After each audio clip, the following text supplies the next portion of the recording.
Allora, Buenas tardes y bienvenidos a la tercera sesión de este día. Se trata de un día especial dentro del programa del meeting.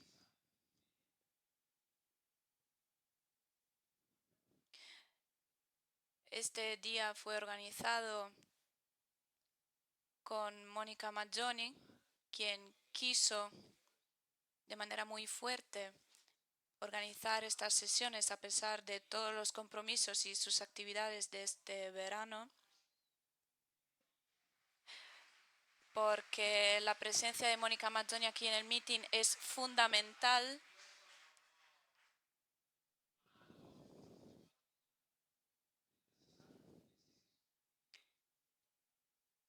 Por tanto,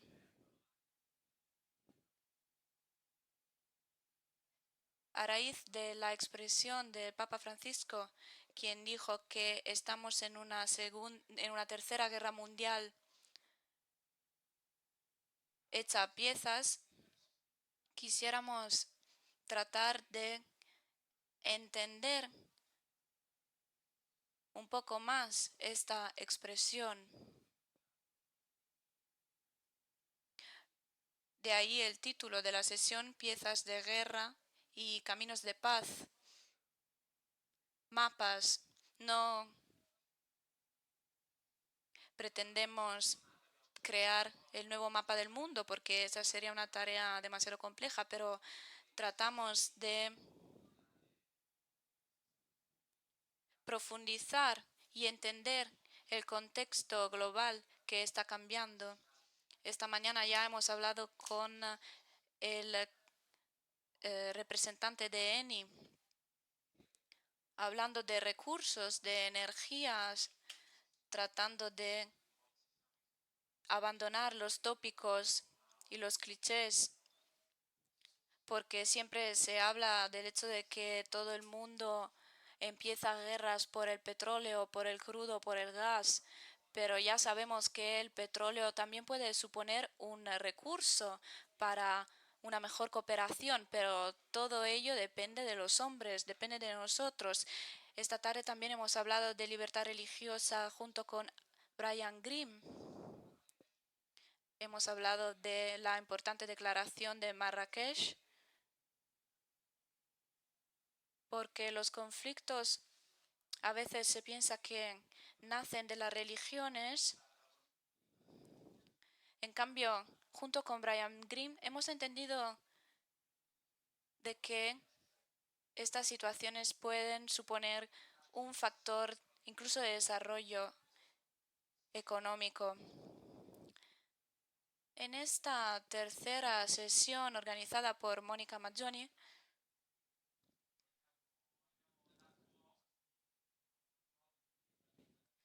queremos hablar de orientación en este gran desorden.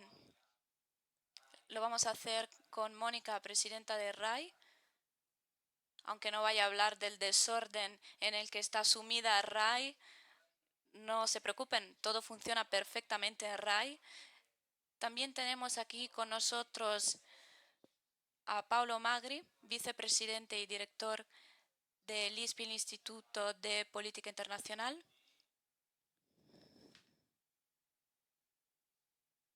El principal centro de estudios de política internacional.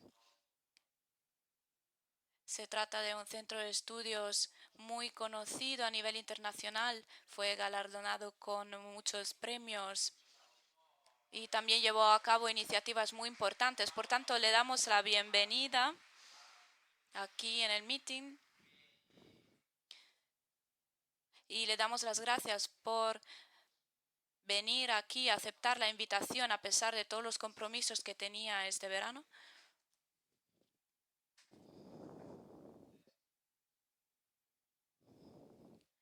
Por tanto, vamos a tratar de entender algo más acerca del mundo, de la situación compleja que tenemos que afrontar hoy en día en el mundo.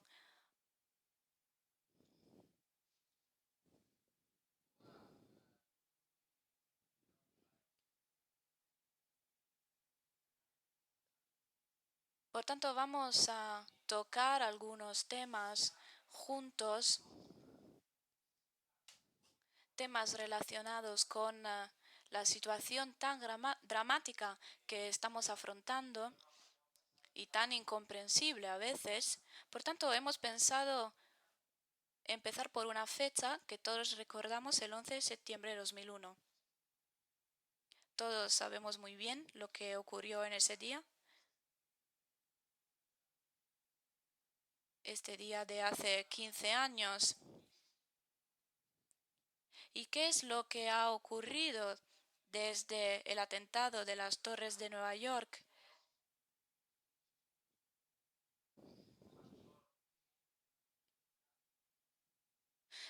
Se trata de una fecha que nos dice que sí estamos experimentando una época muy complicada. Por tanto, Mónica, del 11 de septiembre de 2001 a agosto de 2016. Por tanto, 15 años en los que ocurrieron muchas cosas. ¿Qué ocurrió? Por tanto, bueno, fueron 15 años muy complicados y la única certeza que tenemos es que sabemos que todas nuestras certezas desaparecieron. Yo creo que más o menos todos nos recordamos dónde estábamos, qué es lo que estábamos haciendo por aquella tarde. Creo que eran las 8:15 en Estados Unidos y las 2 de la tarde aquí en Italia. Y viendo las imágenes en la televisión, todos entendimos de repente que nuestro mundo había cambiado para siempre. Pero no sé si todos nos dimos cuenta de lo mucho que iba a cambiar el mundo. Ahora, después de 15 años, experimentamos una época en que no solo no entendemos lo que nos está ocurriendo, sino que ya no podemos entender el contexto en el que estamos sumidos y qué papel podemos desempeñar en esta situación, en este contexto, en este entorno. Por tanto, lo que vamos a tratar de hacer aquí hoy juntos es tratar de analizar algunos puntos para poder entender mejor qué es lo que está ocurriendo,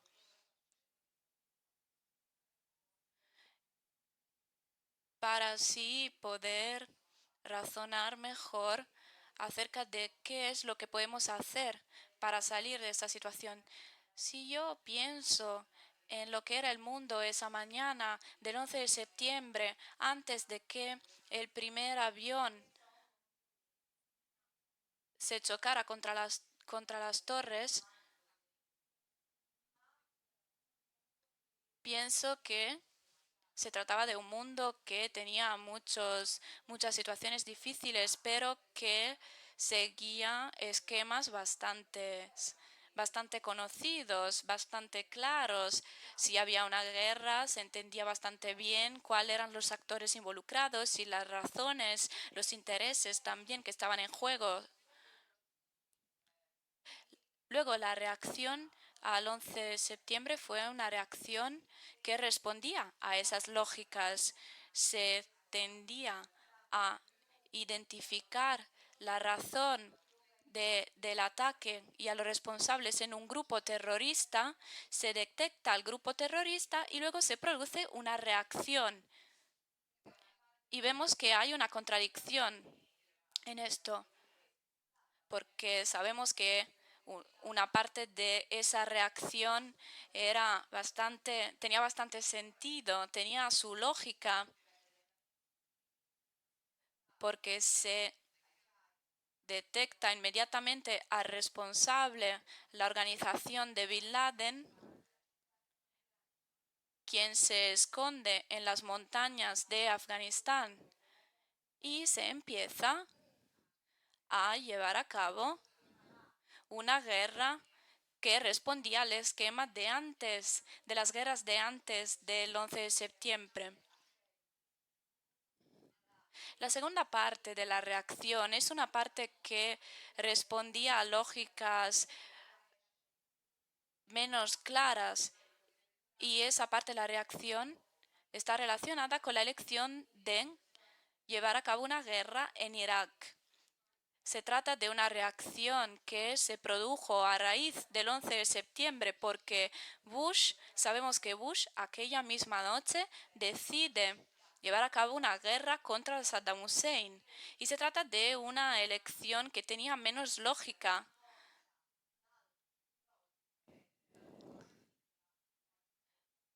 Y esto llevará a muchos problemas porque luego empieza la guerra en Afganistán y como todos sabemos, luego, después de la guerra en Afganistán, se desplazaron a Irak, se desplazaron las fuerzas, parte de las fuerzas militares a Irak.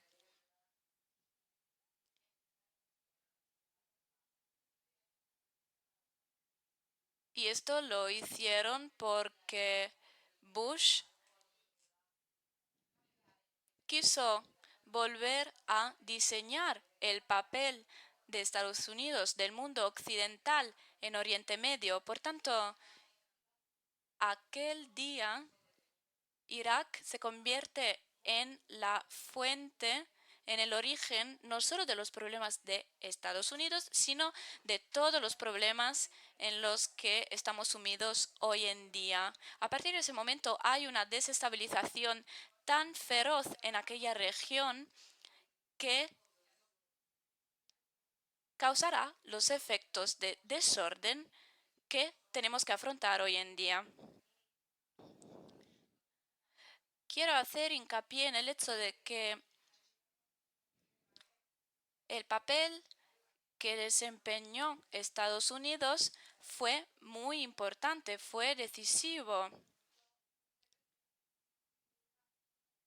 En aquel momento Estados Unidos sabía muy bien qué es lo que había que hacer. La teoría de Bush es la del eje del mal, como todos sabemos, es decir,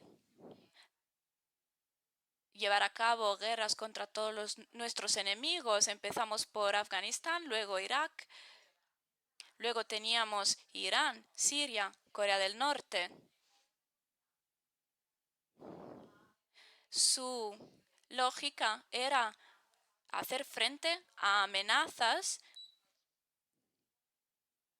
o las que se consideraban amenazas contra el mundo occidental para poder controlar toda una serie de fenómenos para poder defender nuestros intereses a lo largo y ancho de todo el mundo.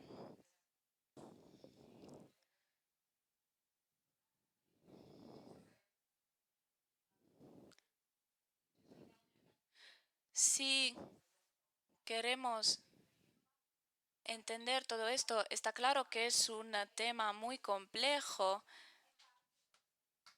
Por tanto, está claro que solo estamos resumiendo la cuestión. Uno de los problemas más importantes que tenemos que afrontar ahora es que tenemos que entender muy bien todo lo que ocurrió y esto nos lleva mucho tiempo.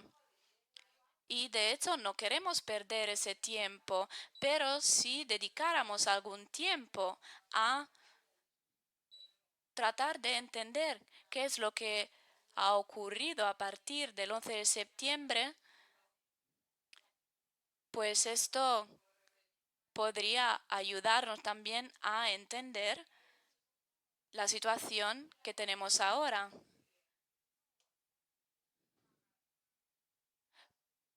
Porque las cosas no ocurrieron porque sí, así al azar.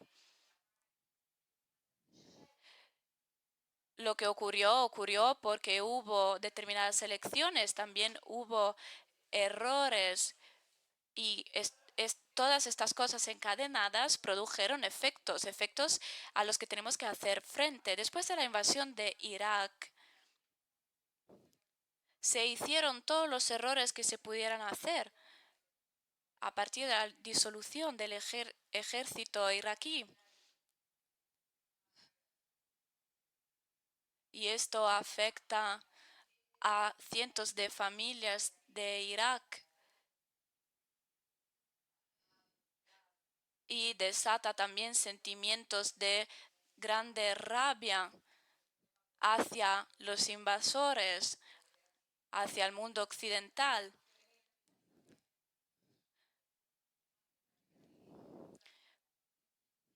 Ya no se concebían a los Estados Unidos y al mundo occidental como a una oportunidad.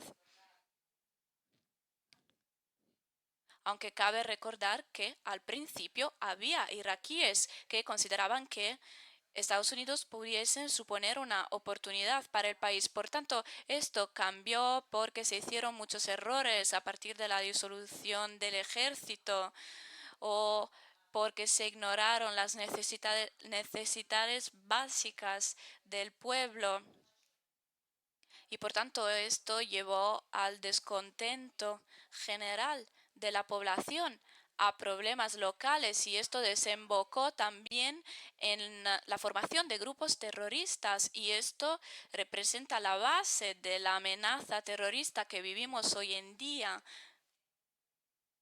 porque ahí en ese momento, en ese tejido, empieza a formarse la historia que luego llevó a la formación de ISIS. Se dice que ISIS nació el 29 de junio de 2014 con Abu Bakr al-Baghdadi, que fue a predicar en la mezquita de Mosul. Pero no es así, no se creó así, sino que en, en el 11 de septiembre tenemos las semillas de lo que está ocurriendo hoy. Por tanto, en estos 15 años hemos visto que Estados Unidos cambió radicalmente su política en Irak. Porque si damos un salto temporal muy largo, vemos que luego tenemos la presidencia Obama y esto representa un cambio muy importante porque Obama ya no quiso llevar a cabo guerras en el extranjero y paró todas las actividades en el extranjero. Pero eso ocurrió en un momento en que Irak estaba sumido en una situación de caos total. Se habían arreglado ya algunas cosas y se podía haber creado algo de manera sistemática, pero las tropas se retiraron y permaneció una situación de caos total. Por tanto, se creó una situación en la que teníamos teníamos un país como Irán, quien ejercía mucha influencia en el gobierno del país.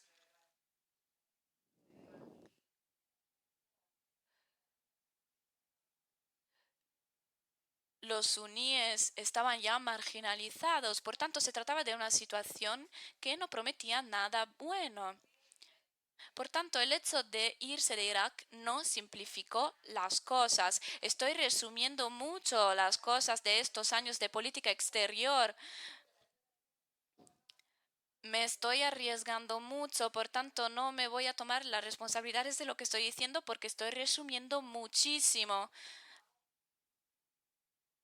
Pero sí podemos entender que cambió en ese momento de manera radical la posición de la política exterior estadounidense porque Estados Unidos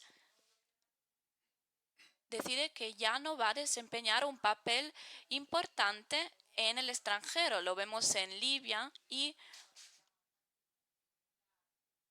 luego vemos que también tuvieron lugar las primaveras árabes que empeoraron la situación en muchos países. Y todo esto ocurrió sin el papel y la actividad de Estados Unidos a la que todos estábamos acostumbrados. La iniciativa de Europa era casi nula en ese momento porque en Europa no había consenso acerca de cómo se podía actuar en esa situación. Y todo esto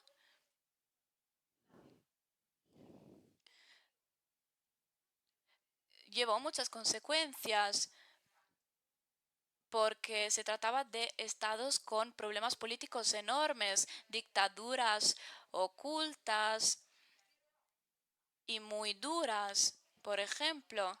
Por tanto, en ese momento teníamos estados que estaban en una situación muy sólida y se destrozaron. Luego diferentes grupos de poder que actuaban dentro de los estados por razones no muy claras, muchos enfrentamientos. Y encima en todo esto, a raíz del descontento, del malestar de toda la población, aquí es cuando empieza la matriz terrorista. Porque en esa situación de descontento y de malestar está claro que la matriz terrorista podía aprovecharse de todo ello, porque los estados estaban destrozados, por tanto era más fácil poder adestrar a la gente. La opinión pública tenía mucho rencor hacia el mundo occidental, mucho más rencor con respecto a lo que era, por ejemplo, hace 15 años. Por tanto, para ellos fue muy fácil construir todo lo que tenemos ahora, el terrorismo, el ISIS, todo lo que nos afecta ahora.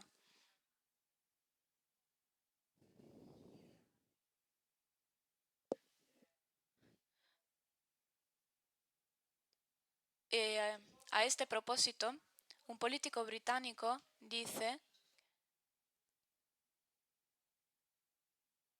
el día después del 11 de septiembre, dijo que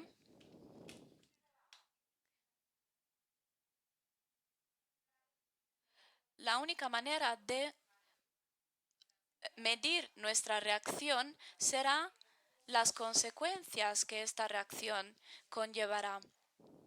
El 13 de septiembre de 2001, este político dijo que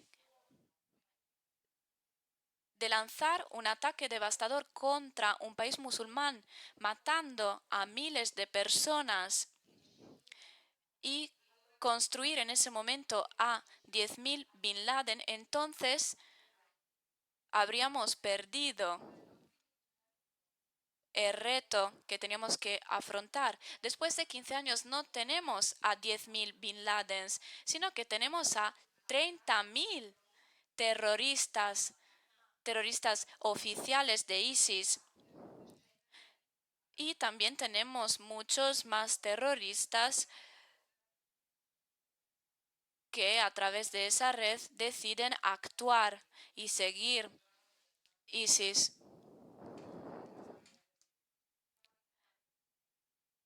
Por tanto, esto para decir que esta es la manera en que hemos evolucionado y ahora tenemos que afrontar la situación de alguna forma. Quiero ahora cuestionar a Paulo Magri, vicepresidente del Instituto de Política Internacional, también profesor en la Universidad Bocconi. Hace 20 años había distintos tipos de estudiosos, por ejemplo, del mundo soviético, del mundo africanólogos, sovietólogos.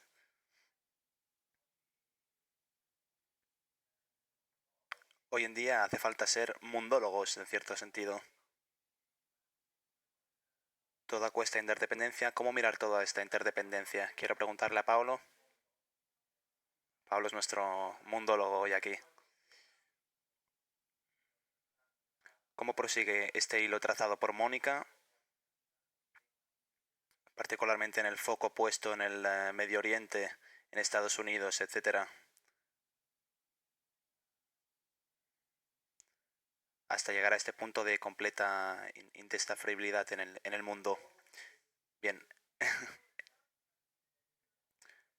los tiempos que tenemos son tiempos de binomios. Mónica nos ha descrito uno de los desórdenes que vivimos, el de Medio Oriente, el de los estados que han fracasado,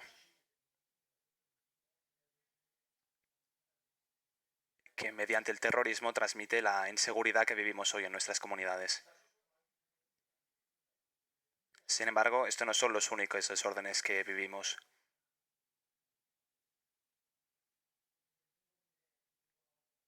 Existe también el desorden económico que llevamos años arrastrando, ejemplificado en la crisis, el Brexit.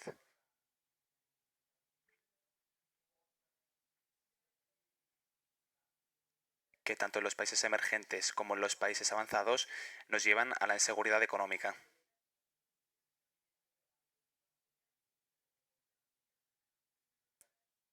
Por ejemplo, pensamos en países que tenían la ilusión del desarrollo y están ya volviendo atrás. También la inseguridad relativa a las fronteras. Sentimos una inseguridad social, sentimos una invasión hacia nuestros valores, nuestros espacios.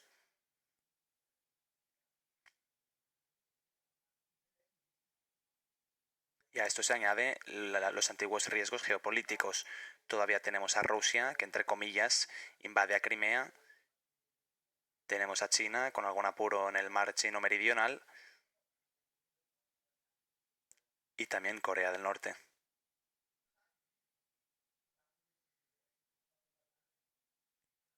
Tantas crisis, tantas inseguridades nos hacen hablar de ansiedad, de preocupaciones en las sociedades. Continuamente las personas en el transporte público comentan sobre el mundo hablando de malos tiempos, de malas situaciones.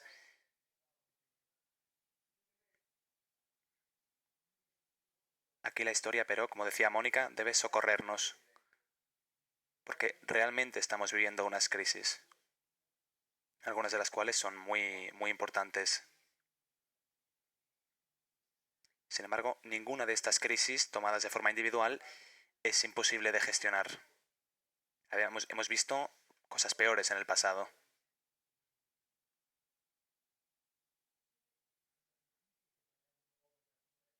Estamos impresionados, hablamos de una nueva guerra fría tras la invasión rusa de Crimea. Sin embargo, hace 40 años, precisamente durante estas fechas, los rusos entraban en Praga con los tanques. Unos años antes habían entrado en Budapest, Hungría. Y nosotros que hoy en día sentimos ansiedad por los ataques con cuchillos en el transporte público, en aquel entonces teníamos ansiedad por ataques nucleares.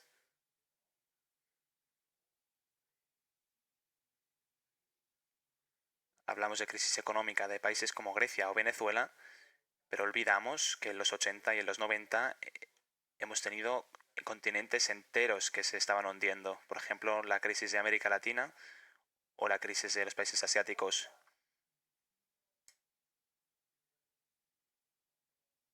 Nos preocupa el destino de la democracia. Siempre se escucha hablar de democracia en crisis. Sin embargo, nos olvidamos que no hace 2000 años, sino hace 20 o 30 años, más de la mitad del mundo estaba en manos de dictadores. Asia era casi todo dictaduras, mitad de la Europa geográfica era una dictadura. Latinoamérica estaba completamente gobernada por dictaduras, al igual que África.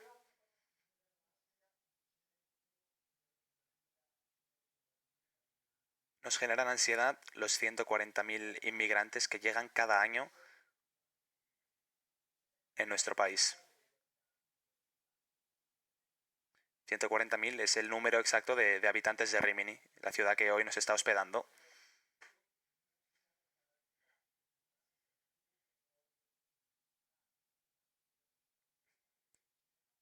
Estamos preocupados pensando cómo vamos a acoger en Italia toda esta gente, cuando aquí a pocos kilómetros está la ciudad de Cesenatico, que tiene 20.000 habitantes habitualmente y cada verano tiene que acoger a 70.000 habitantes extra.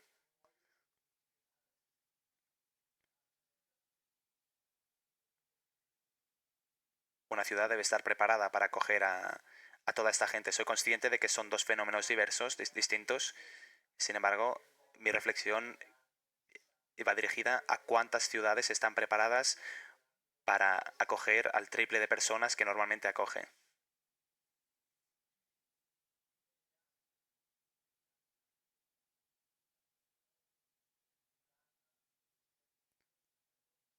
También nos preocupa el drama de los 250.000 muertos en Siria durante los últimos 5 años. Sin embargo, hace 20 años en Ruanda murieron 800.000 personas en 4 semanas. Cuando hablamos de las catástrofes del hoy en día, no es que en el pasado no haya pasado nada, que era todo un paseo sencillo, no. Han pasado cosas incluso peores. Pero ¿cuál es el problema de hoy en día?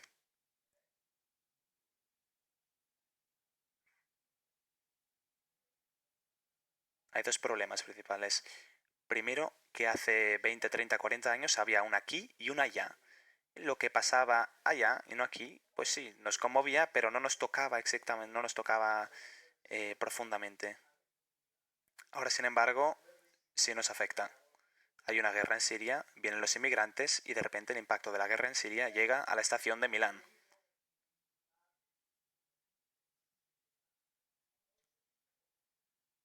Hay un terrorismo que invade Siria e Irak, pero hay unos lobos solitarios también en nuestra propia casa. Por tanto, el problema de allí es también un problema de aquí. Hay un golpe de Estado en Turquía. Turquía ha sufrido 4 golpes de Estado en los últimos decenios. Sin embargo, el golpe de Estado en Turquía se convierte inmediatamente en un problema para Alemania, que tiene en su Estado, en su país, 3 millones de turcos.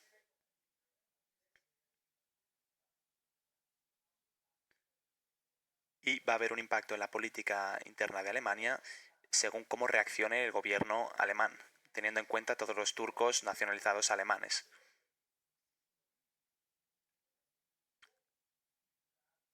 Las crisis individualmente no son más graves que las que se han vivido en el pasado, pero tenemos tantas crisis que parece que no se van.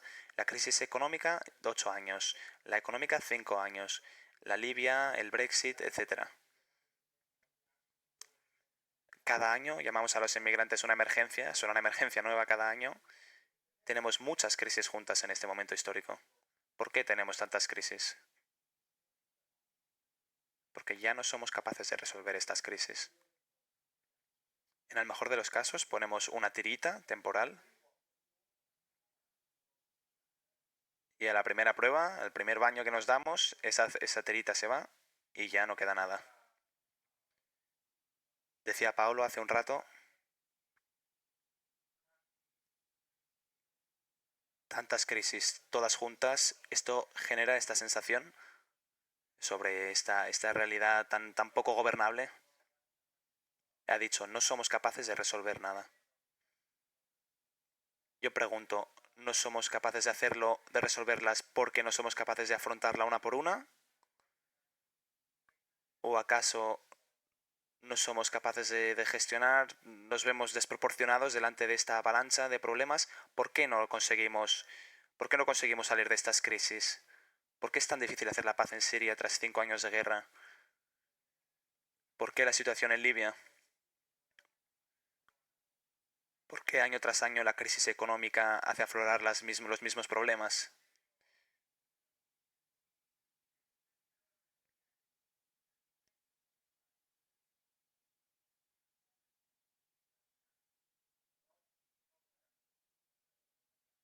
Si yo tengo un problema de algo que tengo que controlar cada 3 meses y yo trabajo por un valor que está sucediendo, que este problema se alarga tanto. Si yo tengo plazos para demostrar que estoy haciendo provecho, que el sistema funciona, ¿por qué no conseguimos afrontar, al menos de forma parcial, y resolver estas crisis? Las crisis, todas las que hemos mencionado, la económica, la de seguridad, la del terrorismo, etcétera, son crisis que son al mismo tiempo globales y locales. Pueden nacer en otras partes del mundo, pero de alguna forma nos llegan. El motivo por el que no las podemos resolver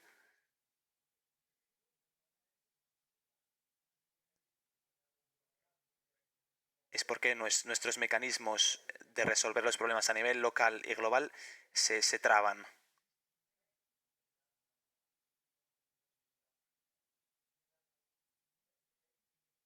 Tenemos viejos instrumentos que no nos sirven para los problemas actuales. Voy a hablar sobre el nivel local, el nivel global y los instrumentos. Empezamos por el nivel local.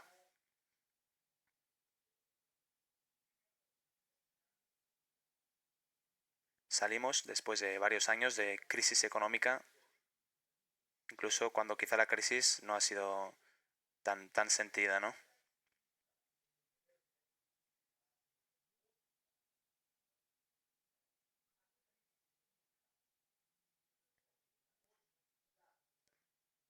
A esta crisis se ha añadido, por ejemplo, los refugiados, que en Estados Unidos pueden ser los mexicanos, y ahora además el terrorista.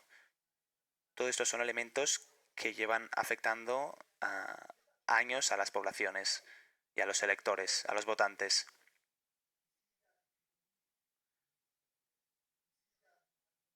Y rigen los votos. Se habla, aunque sea de populismo, de nacionalismo, de izquierda o de derechas, aunque se hable de abstención, en todos los países occidentales estamos asistiendo y viendo gobiernos extremadamente débiles. A lo mejor los electores son los que se dirigen a partidos distintos o siquiera votan.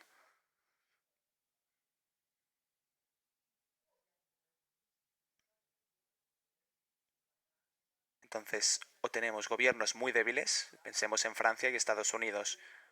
Hollande tiene una popularidad que si no fuese una república presidencial le sería imposible gobernar. También hemos tenido gobiernos técnicos, como en Italia o en Grecia. O pensar en España. Lleva un año sin gobierno, después de Bélgica. Estos gobiernos débiles no tienen la fuerza de afrontar problemas locales, a pesar de que sean problemas perfectamente que tengan una solución.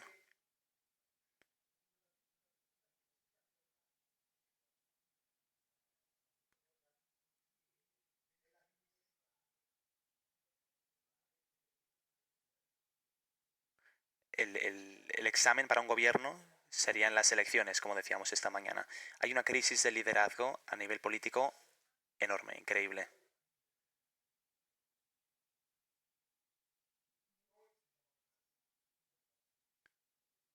A todos nos conmocionó las imágenes de hace un año del niño que murió ahogado sobre una playa de Grecia.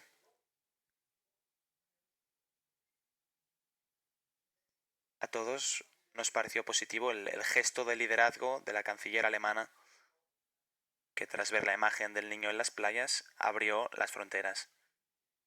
Pero, pero ¿qué liderazgo es el de un país que por una imagen de un niño cambia una política y luego semanas después se echa atrás? Nosotros ahora estamos hablando de aquel niño que se convirtió en un símbolo, pero cada día mueren dos niños así. El otro día, viendo a Omran, el otro niño sirio que estaba en la ambulancia, que salió vivo tras el bombardeo,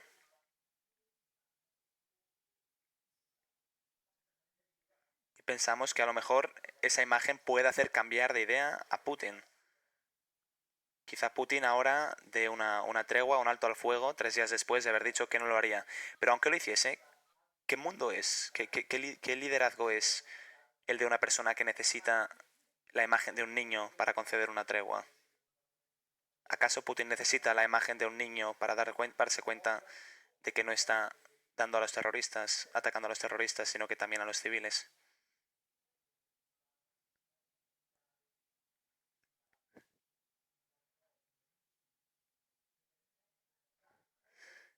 ¿Cuál sería el liderazgo de Obama, que se hace influir por los rusos para no bombardear a Irak a cambio de devolver las armas químicas, cuando el problema es que las personas no han muerto por las armas químicas, sino quizá más en las prisiones? ¿Cuál es el liderazgo de Hollande y el gobierno francés cuando, afrontando un problema después del Bataclan, que tras el caso Bataclan se convirtió en un tema de lobos solitarios, más con el machete o con un camión. Saca el tema de la Guardia Civil. ¿Para qué sirve la Guardia Civil? Son respuestas falsas a problemas que son reales. Pensemos en Italia, en el tema de la inmigración.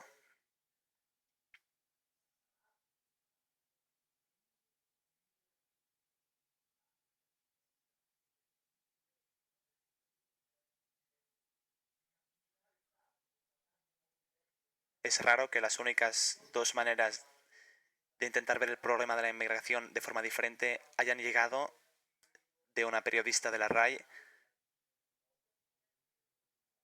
y de un alcalde un poco más despierto que tiene la ventaja de poder decir lo que quiera porque dentro de poco se va a jubilar.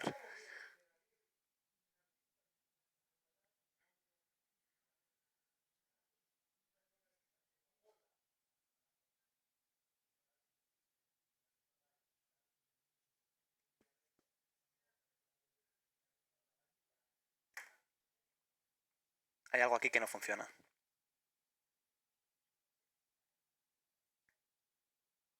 Hemos hablado ahora de la dificultad de resolver a nivel local, pero vamos a pasar a global. Perdona, Pablo, si te interrumpo. Ninguno de las dos personas que has mencionado tienes que ser electas otra vez, pero este también es el punto, pues de ahí viene la atracción hacia los hombres fuertes y las dictaduras. ¿Cuál es un líder que causa fascinación, que fascina? Pues Putin. Porque esa es la respuesta a este tipo de problemas. Pero vamos a pasar al nivel local. No nos engañemos, nunca hemos podido resolver las crisis globales de manera adecuada.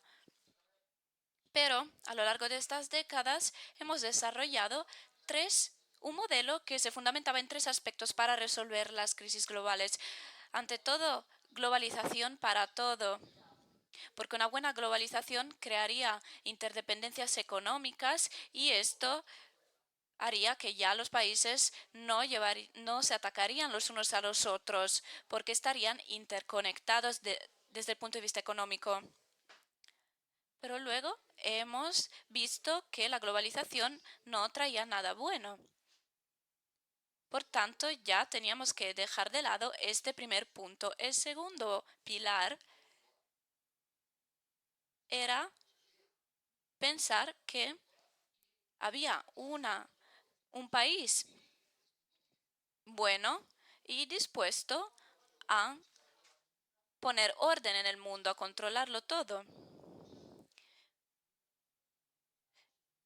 Mónica ya nos ha dicho que que Estados Unidos han actuado de manera controvertida a veces y se han dado cuenta de que han hecho muchos errores. Porque, por ejemplo, se gastaron 4.000 millones de dólares en las guerras de Irak y Afganistán. 4.000 millones de dólares, 3 veces más que el PIB de Italia. Por tanto, ya que se dieron cuenta de que hicieron tantos errores, ya ahora no están dispuestos a desempeñar el papel de un país que pueda poner orden. El tercer pilar, pues focalizarse en el papel de las organizaciones internacionales, la ONU, por ejemplo. Pero pensemos en lo que ocurrió hace 3 días.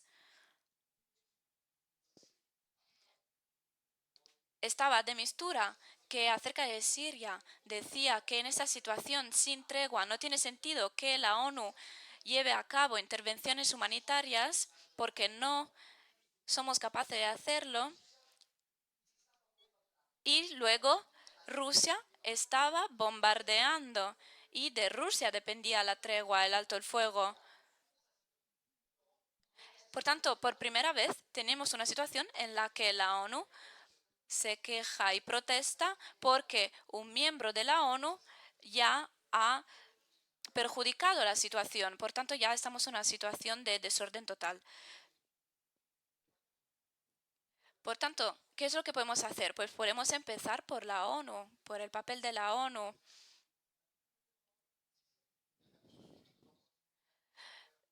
La ONU representa todo lo que hemos construido después de la Segunda Guerra Mundial para mantener la paz en el mundo, para poder evitar los conflictos entre los estados. Esto es lo que puede hacer la ONU. No puede ocuparse de los enfrentamientos internos en los estados y la ONU no puede hacer nada en ello. Incluso el concepto de negociación, de tregua, que forma parte de toda la retórica de la ONU, es inútil porque no podemos sentarnos a la mesa con el Estado Islámico para llevar a cabo una tregua.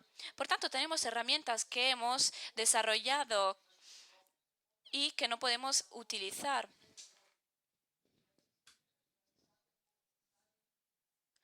Por ejemplo, pensemos en toda la lucha que hemos llevado a cabo contra la inflación y ahora estamos en una situación de deflación.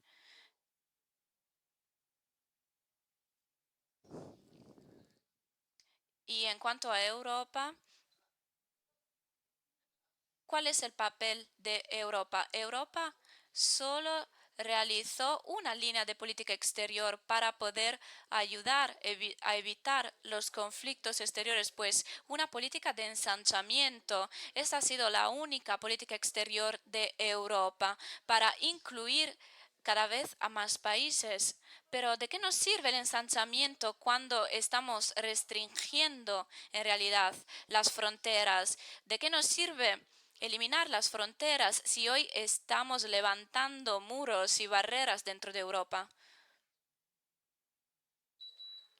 A partir del 11 de septiembre hemos desarrollado herramientas para luchar contra el terrorismo internacional, los controles en los aeropuertos, todos los sistemas de control, de escuchas e interceptaciones, pero hoy tenemos la imagen de la persona en los trenes, en los medios de transporte con un machete. Por tanto, se trata de una situación muy distinta y las herramientas que tenemos no nos sirven de nada.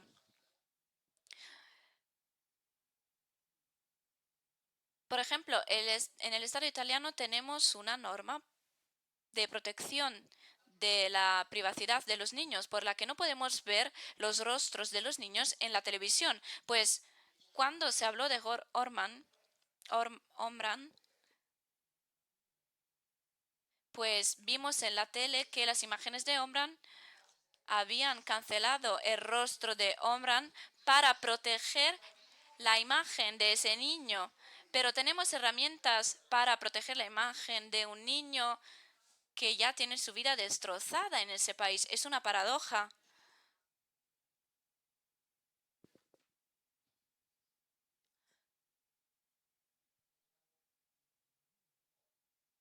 Estamos hablando de niños que murieron en Siria.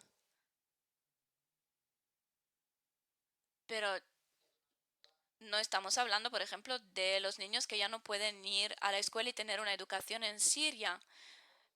Y pensemos en las consecuencias que todo esto puede llevar. Antes hablábamos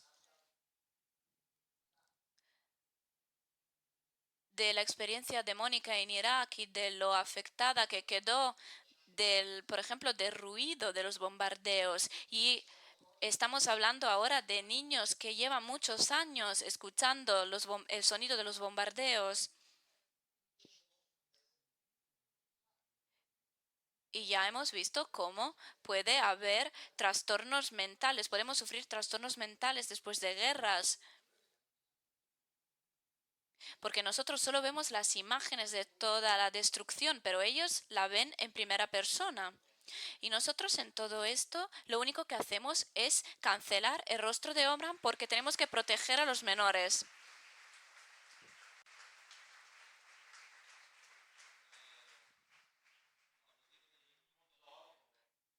Tengo que admitir que Paolo Magri nos ha brindado una grande oportunidad para poder entender mejor toda esa situación y orientarnos.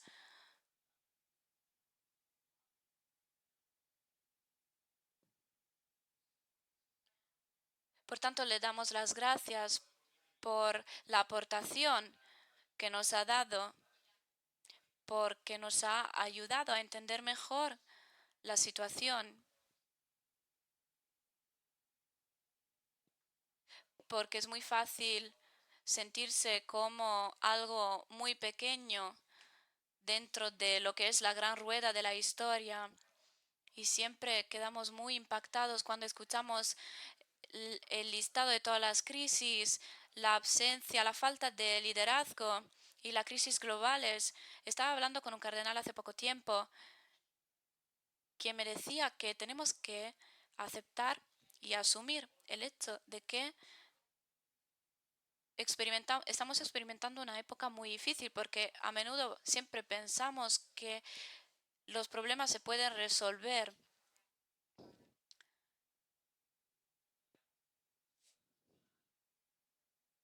Con Pizzaballa pudimos intercambiar algunas ideas y yo le preguntaba, ¿cómo se puede resolver esa situación de crisis? Y él me dijo, estábamos hablando de la situación de Israel y Palestina, pues él me dijo, no se puede resolver. Nosotros estamos experimentando problemas que no podemos resolver. ¿Qué es lo que significa todo esto? ¿Qué consecuencias puede conllevar para mi vida, para mi posibilidad de dar una aportación? Sabiendo que estamos sumidos en una situación tan grave en la que nos sentimos tan pequeños, pero ser conscientes de que estamos viviendo situaciones tan complejas que sabemos que no podemos resolver es algo que puede ser una oportunidad o no. ¿Cuál puede ser la aportación que podemos dar nosotros, por ejemplo, a través del meeting, a través de todas las discusiones que tenemos? Por tanto, la última pregunta que quisiera plantear a Mónica es, se dice que el mundo está fuera de control. ¿Es cierto? ¿Es cierto que es nuestra manera de afrontar lo que nos está ocurriendo, lo que está fuera de control? No sé si el mundo está fuera de control. De lo que nos ha dicho Paulo Magri, se desprende de que lo que está fuera de control es nuestra capacidad de actuar y de reaccionar.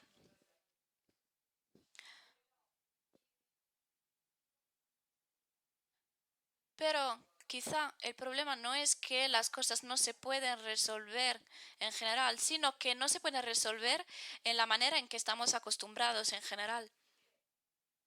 Tenemos que desplegar un esfuerzo distinto, un esfuerzo de comprensión. Por tanto, les doy las gracias a todos ustedes por su esfuerzo de comprensión a lo largo de todo este día. Y yo considero que es muy importante tratar de afrontar estos temas, tratar de entender un problema enorme que tiene una solución que es racional, pero que es muy difícil de encontrar. Por tanto, es importante tratar de entender la situación en la que estamos sumidos y tratar de encontrar la manera en que podemos solucionar todo esto. Y esta actitud ya forma parte de la solución. Porque ninguna solución viene de un proceso sencillo y rápido.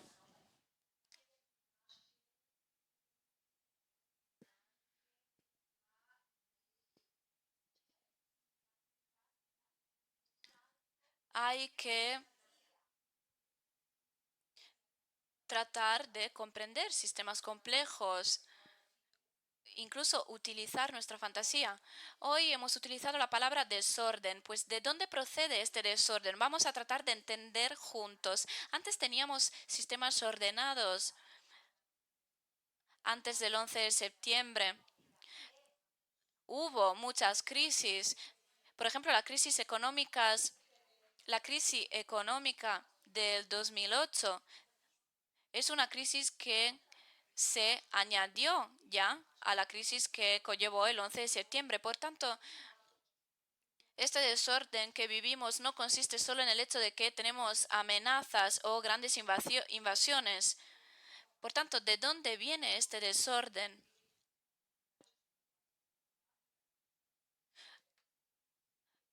Durante este año hemos tratado de profundizar la cuestión del terrorismo y yo considero que los mismos problemas que tenemos al entender, por ejemplo, la política, las decisiones, por ejemplo, cada día hablamos de los problemas de los partidos políticos, de los sistemas tradicionales, si sirven o no, pues lo mismo se puede aplicar al terrorismo, porque antes el terrorismo tenía esquemas verticales, por tanto había jefes, mensajes, difusiones de mensajes y a veces, como por ejemplo es el caso del 11 de septiembre, acciones que respondían a este esquema. Este esquema ya no existe, en algunos casos sigue existiendo, pero forma una parte muy pequeña de un esquema que ahora es totalmente horizontal,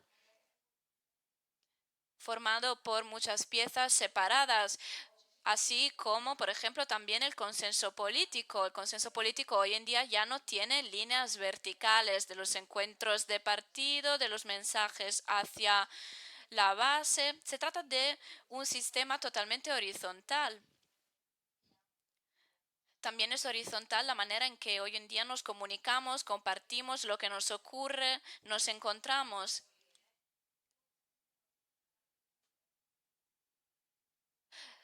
Por tanto, todos nosotros vivimos en una dimensión más horizontal. La red, las redes sociales, nuestra manera de interactuar, todo se ha convertido en algo horizontal hoy. Y la política está empezando a hacer frente a todo esto, también a asumir todo esto, que hace 10 o 15 años era algo totalmente inconcebible. Y lo mismo nos pasa con los terroristas. Ya no existen los foros de los principios del año 2000 donde había jefes terroristas que decía dónde estaban las semillas conectadas al terrorismo y se empezaba a actuar de esa forma. Hoy, en cambio, hay mensajes por doquier en la red y que llegan a involucrar a personas por todo el mundo.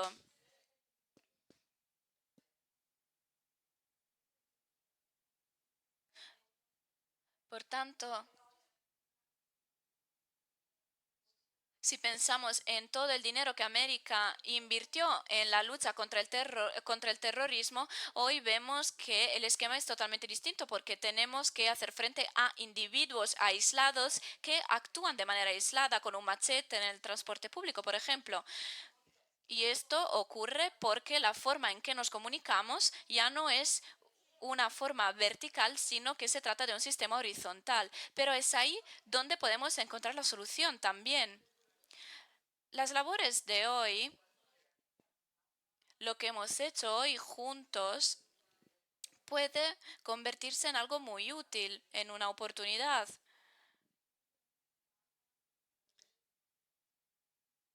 Pero también es cierto que lo que nos hemos dicho puede ser puesto en discusión por todo lo que nos dicen, por ejemplo, en la televisión.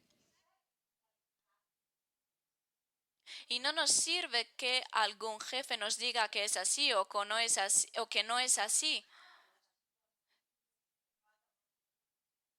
porque cada día cualquiera de nosotros puede conectarse a Internet y decir que no es así o que es así, porque se trata de un sistema horizontal.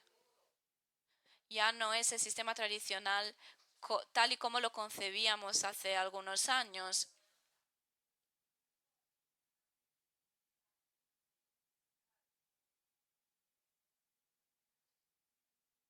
Por tanto, tenemos que focalizar nuestra atención en las grandes necesidades y en la historia de la humanidad, y tenemos que volver a empezar por esos pilares, pero teniendo un enfoque totalmente distinto.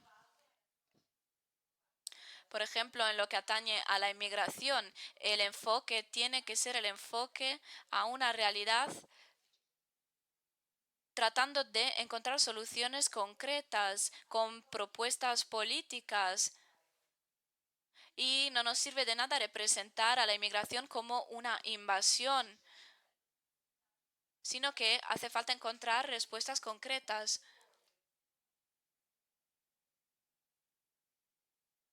Porque los encuentros que tenemos hoy en día son los encuentros gracias a los que cada día de manera horizontal podemos cambiar el mundo. Porque el hecho de que tú eres un bien para mí puede formar parte de la solución para afrontar los problemas a los que tenemos que hacer frente.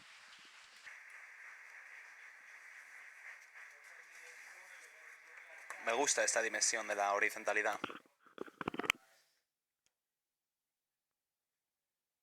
porque delante de esta sensación de impotencia que podemos estar sintiendo, es una oportunidad de volvernos a poner en juego.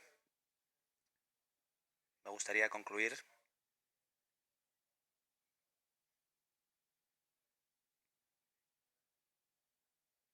no soy ningún experto, soy sencillamente un lector apasionado de varios temas.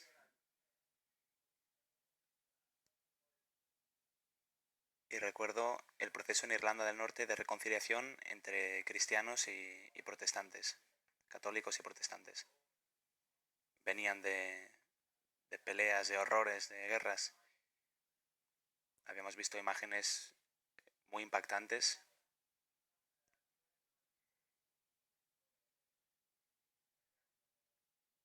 Y había leído un artículo de David Grossman, un escritor israelí, que había escrito en uno de sus artículos, y decía: nosotros, refiriéndose a la cuestión Israel-Palestina, me pregunto siempre, ¿cómo han hecho ellos? ¿Cómo lo hicieron ellos? Y le pidieron a los irlandeses que organizasen un seminario que hicieron, tuvo lugar en Ginebra o en alguna ciudad neutral,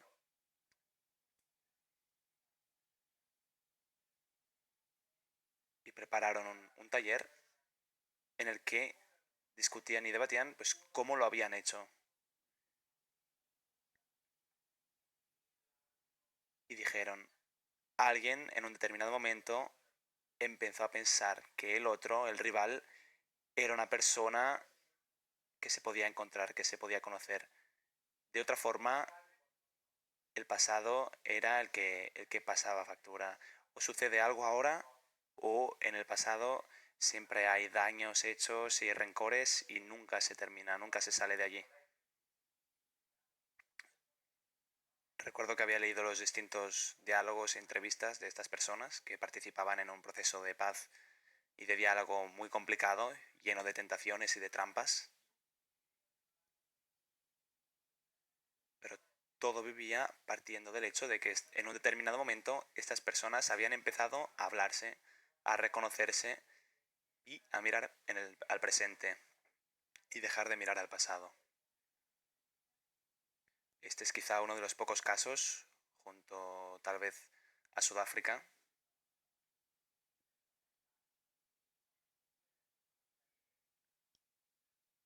cómo ha podido suceder que una situación en la que todo parecía tan imposible, tan lleno de odio y de rencor, cómo puede ser que de alguna forma se haya dado un paso tan importante y significativo.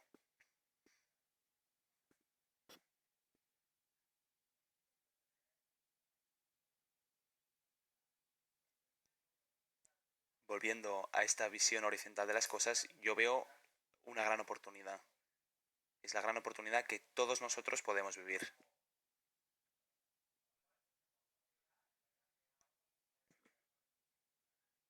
La gran arma con la que podemos afrontar todo este desorden.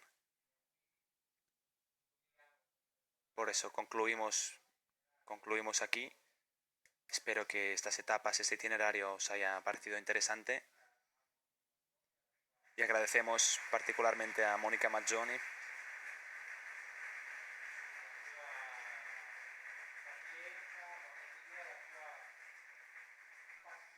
a su paciencia y me atrevo a decir a su pasión por el meeting. Me atrevo a usar esta palabra. Por su interés, por su amistad hacia nosotros. Y agradezco también a Paolo Magri,